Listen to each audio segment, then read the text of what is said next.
When I was little, younger, probably around 13 or 14, I used to dress up and go to the mall and walk around thinking someone would discover me or something, and it never happened. And I didn't think I could ever model because, you know, I'm a big girl. But surprise, surprise, now I'm the guest girl. That's it, that's lovely, huh? That beautiful. Chin up, laughing, sexy. Well, Playboy's kind of the girl next door, and I've always been really sweet, I think. And I guess, I don't know, I think time's moving on and they're having more women want to see women with a body of today, you know, instead of the, I don't want to get anyone mad, but the real skinny models. And I think I represent more of all the women of today. Well, there's something magic, I think, that happens between her and a camera. A lot of women are beautiful, but that certain kind of magic is special, and she has that. It is a dream come true. It's like a Cinderella story. I love for my family to know that I made it, and all the people that always doubted me. You know, I had a lot of people who didn't think I was going to be anything growing up, and they always I had a lot of people pick on me and stuff, and I want them to see, you know, it's like, mwah. To all y'all. It's been fun. I mean, I didn't know someone could work this much. I hear they're fixing to do a movie on Marilyn Monroe, and if I don't get that part, I'll just die. I gotta have that part. Please, if you're listening to me. I love Marilyn Monroe. She's my dream come true.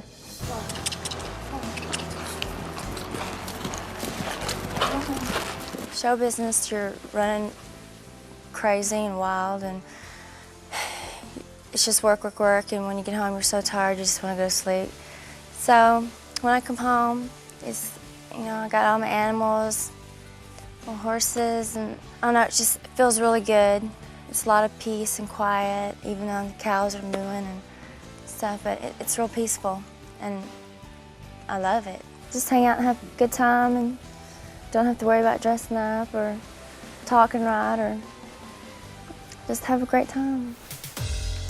Why have you come forward now to talk with us?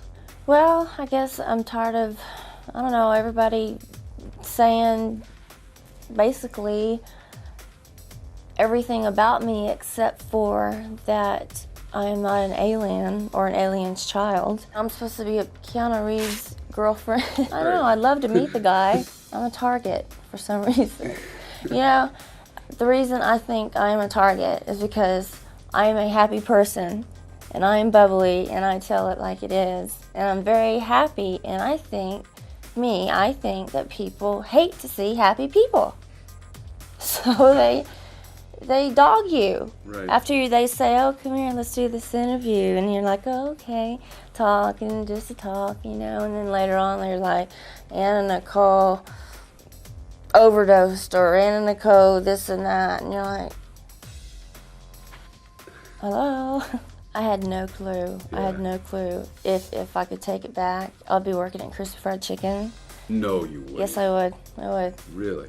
I would. You know, I'm thinking in my mind now, man, what a life I had back, cooking chicken. Running up and down the drag, you know, drinking beer. I had a great time. I met him at a topless club. What happened was, his driver used to come into the place where I worked, and Howard was, his girlfriend had died, and he just had lost his will to live. And he just brought him in there to meet me. I sat there and I talked to him, and it was really, really nice to him, and he started brightening up, you know, and he's got these beautiful blue eyes, and that's how we met.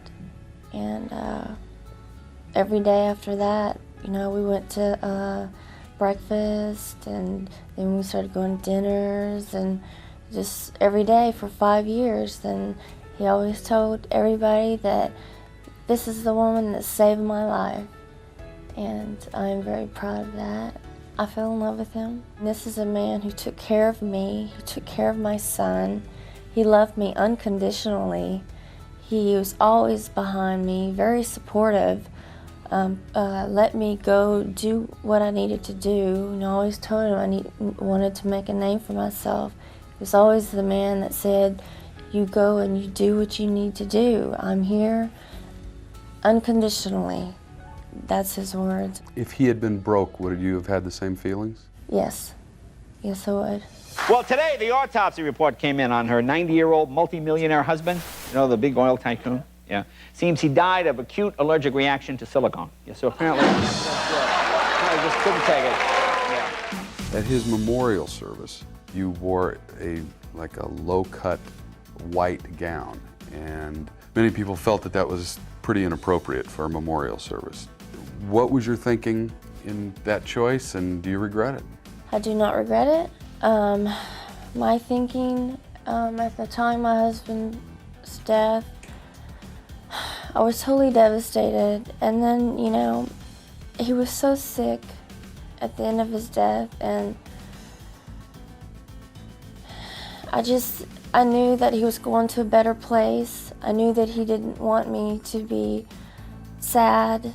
It was more for him, and to the fact that he's going to the Lord, and it's a joyous thing. Thank you very much, ladies and gentlemen. You know, that ovation lasted longer than an Anna Nicole Smith mourning period. I don't care what people think. You know, this is what I chose to do. You know, I chose it, and I know my husband would have wanted me to do it the way I did it. Please welcome Anna Nicole Smith.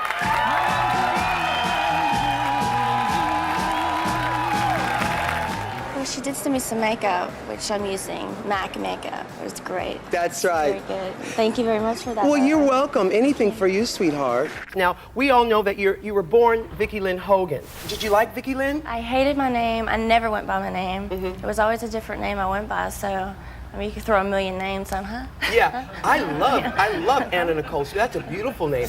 You know, it's funny because Anna, as soon as she appeared on the scene, there was a vulnerability about her that you just want to take care of her, and you feel for her like a little girl. Everyone in America really cares about Anna. Whether you know, a lot of people in the press slam her, but I tell you, go from house to house all over America. Everybody loves her, and it's for that one reason that there's a vulnerability and there's a kindness to her, and we always have everybody has a soft spot for the underdog. So I believe that Anna should get whatever the hell she wants.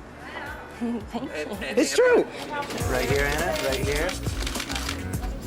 Anna, looking over here.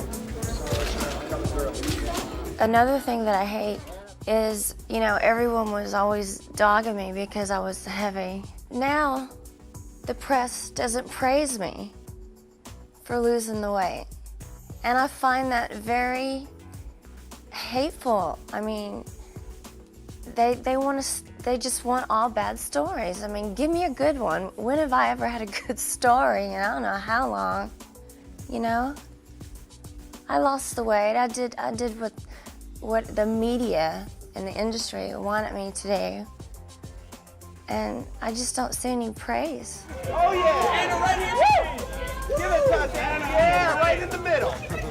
You always want to be in the public's eye. I mean, you always want to be there. But for some reason, they're always mean to me. I don't know, they just don't give me a break. They never give Anna Nicole a break.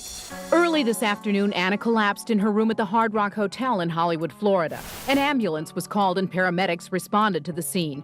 At 2:49 this afternoon, we were advised by hospital personnel that Anna Nicole Smith had died. Anna was in the South Florida area picking up a boat for her new home in the Bahamas. Entertainment Tonight had the last TV crew with Anna. They talked about so many things, but perhaps the most powerful was how the grieving mother was haunted by the death of her 20-year-old son. What are your dreams about? It's like he's calling me to come to him.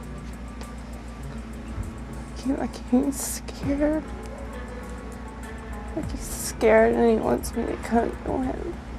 Hey, there's one that's taking us here. Aww. Daniel, isn't this fun? I'm afraid he's stuck. I'm afraid that he doesn't know where to go. Though he had 20 short years, Was he a happy guy? He was so happy. He was so happy that night he called me from his baby sister. He was just so happy. I don't understand why God took him and didn't take me.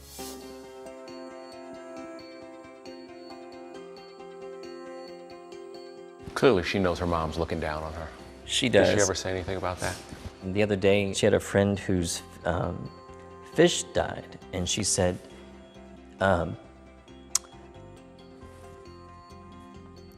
don't worry about your fish. It's up there with my mom. And